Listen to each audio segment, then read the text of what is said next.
Here we are going to understand business structures legally available in India.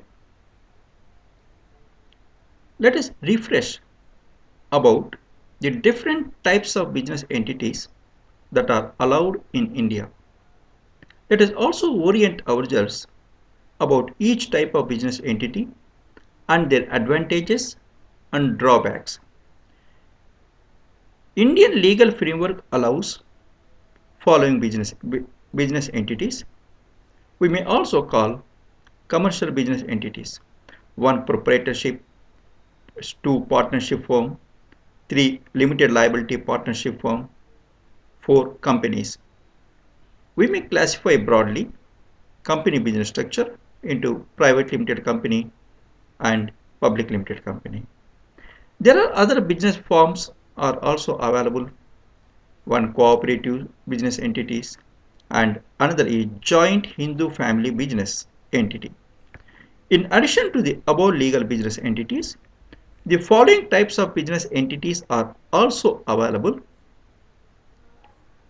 These are specifically available for foreign investors or foreign companies who wish to do business in India. These are: 1. Wholly owned subsidiary company. 2. Joint venture company. 3. Liaison office or representative office. 4. Project office. 5. Branch office. Now let us understand something about proprietorship or sole trading business entity. In India, proprietorship business form is very old. This business entity is the easiest form to set up, and it is also the most common entity in India.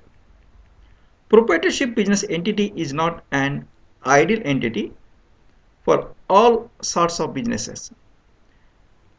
This doesn't even require a formal registration. There may be some requirement of licenses which are mandatory. The businesses usually involve less risk, captures small market, needs small capital, and in turn have limited growth. It is the preferred type of business entity among freelancers, small traders, people who ply their skills and craftsmanship such as tailors, bakers, etc. Relatively, there is less complex burden on the owner as a sole owner can exercise complete authority and control. It provides complete confidentiality. The business owner and the business are one and the same. There is no legal distinction between the two. This is a major drawback as there is no protection for the personal assets of the proprietor. In case of payment of defaults, creditors can make claims against the personal assets of the owner. This form of business entity, that is proprietorship or sole trading, is less attractive to investors or financial institutions as it has no long-term vision or transferability or transparency. It is very difficult to raise capital. Hence, this entity will have limited growth potential. Now let us understand about partnership business form. Partnership business form is formed by an agreement called a partnership agreement between two or more people to own and run the business. This arrangement enables enterprising individuals to pool their resources to establish and expand business. Collectively, the individual partners become a firm in the form of partnership firm.